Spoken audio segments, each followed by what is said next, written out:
à côté de vous, il y a ce moment que vous attendez, Augustin Trapenard, qui s'appelle le moment The Moment. C'est ça.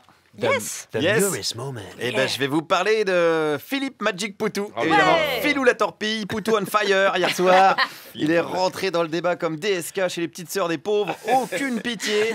Résultat, ce matin, des lepénistes et des fillonistes en PLS, position latérale de sécurité, complètement choqués. Je le sais, je suis allé les voir donc sur le marché de Passy, dans le 16e. Ça faisait longtemps que j'étais pas retourné dans ce cœur de meule, là, je dirais, de l'électorat de droite. Alors, pour vous prouver que j'étais bien dans le 16e, j'ai croisé 2 dames. Il y en avait une qui faisait la manche et ça a énervé l'autre. Quand on me réclame des sous comme ça, non. Qui vous a réclamé des sous? La dame, là, une dame, là, elle fait la manche, j'en ai assez, moi. Il faut que ça cesse tout ça. Peut-être qu'elle a besoin d'argent. Oui, écoutez, elle a que travailler. Bon, ça suffit. On est bien là, non? On est dans le 16e, on est dans le 16e, Bien sûr. Alors cette dame, elle avait suivi le débat. Qu'est-ce qu'elle a pensé de Philippe Poutou? Non, mais écoutez, je n'en sais rien. Écoutez, je sais que j'ai quand même mes idées, mais tout ça, c'est RTL. Regardez, c'est France Inter. C'est de la radio publique, attention, c'est vos impôts aussi. Arrêtez de me dire des choses comme ça, Je vais passer une mauvaise journée. Non. Déjà qu'elle avait passé une mauvaise soirée, je vais pas retourner le couteau à caviar dans la plaie. Non, je suis allé voir une autre dame sur ce même marché, donc qu'est-ce qu'elle pense de Philippe Poutou? Je sais pas, moi j'aime bien Marine Le Pen. Ah oui, pourquoi? Je suis pas française, d'origine française, je suis d'origine portugaise, mais je suis d'accord avec elle. Sur l'immigration, par exemple? Sur l'immigration, oui. Pourtant vous êtes portugaise. Oui, mais quand je suis arrivée en France, c'était pas pareil. Voilà, c'était d'autres étrangers. Les étrangers, c'était mieux avant. On est bien dans le 16e. Ils sont tellement à droite que même les étrangers votent Le Pen, c'est formidable. On peut parler d'intégration. Oui, là, c'est de la maxi-intégration. Du coup, j'ai voulu en savoir plus. Est-ce que vous ne sentez pas comme un agneau qui voterait pour un boucher charcutier traiteur? Non, pas du tout. Non. Je suis pas le petit agneau qui va me faire égorger demain au coin de la rue. Mais même, je trouve que c'est tout de même une femme qui a du culot. Attention, du culot, attention. Alors là, il y a la clause Molière. Non. Faut être cohérente, madame. Sinon, les amis de Le Pen vont vous offrir un aller simple pour Porto. Alors, continuons quand même avec un monsieur qui n'aime pas tellement Philippe Poutou non plus. Pourquoi? Parce qu'il n'est pas formé pour être président, c'est tout. Il n'a pas subi, il n'a pas pris le parcours du combattant, quoi. Mais alors ça veut dire que ça s'apprend être président? Bien sûr que ça s'apprend, évidemment. Il y a des écoles pour ça, oui. Est-ce que ça, c'est pas un problème du coup alors? Est-ce que c'est pas un problème? Qu'ils sortent tous des mêmes écoles? Oui, sans doute. Bon, ici, il fait un stage de 3 semaines à Sciences Po. Je pense que c'est bon.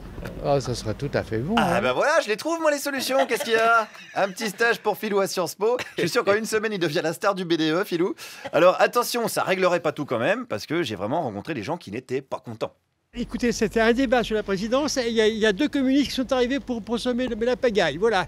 Donc la chaîne est donc fautive d'une part et le gouvernement actuel est également fautif. Voilà. Mais pourtant, ils ont leur signature, ces deux-là. Mais la signature n'a aucune valeur, là. C'est un débat sur la présidence. Pourquoi vous les avez pas aimés, alors, ces deux-là? C'est à cause de ça, c'est tout, voilà. Ah oui, voilà, il n'y a pas d'argument, en fait. D'accord, c'est pas ce qui me semblait. C'est à cause de ça, voilà. Enfin si, attendez, j'exagère quand même, il y a des arguments. Premièrement, c'est la présentation, d'une part.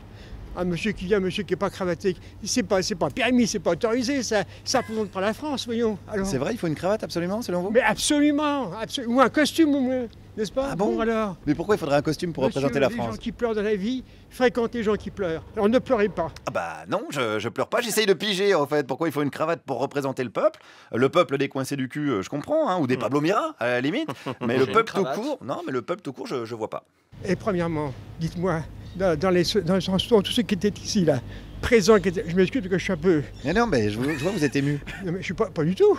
Pas du tout. Pas du tout, monsieur. Non, il n'est pas ému, parce qu'être ému, c'est pour les fiottes. Il est solide, monsieur, il va pas pleurer, car les gens qui pleurent fréquentent les gens qui pleurent, je vous le rappelle. Et lui, il pleure pas, il est solide, il soutient qui? Fillon, pour moi, c'est l'un des plus honnêtes qui existent quand même. Un son droit, qui présente bien et qui représente bien la France. Voilà. Fillon, il est honnête? Oui, je suis de droite, excusez-moi. Oui, non, mais j'avais compris. De là à dire que Fillon est honnête, faut peut-être pas exagérer. De là à dire que Poutou est pas crédible parce qu'il parle normalement, faut pas exagérer non plus. Alors, peu importe comment t'es habillé, Philou, continue, ta lutte est classe. Merci Guillaume Meurice. Et là où on voit que vous ne faites pas partie des nantis, c'est que le couteau à caviar... Ah oui, ça doit pas... J'ai vérifié sur Internet, ça existe. Attention, j'ai croisé ça. C'est la cuillère, c'est pour... Ils appellent ça un couteau à caviar. Là, c'est pour éviter l'esturgeon. Ouais, c'est là qu'on voit que vous n'êtes pas... Moi, j'y connais que dalle, moi. Jamais bouffé de caviar dans ma vie. C'est vrai, j'ai vérifié sur Internet. Ah bon?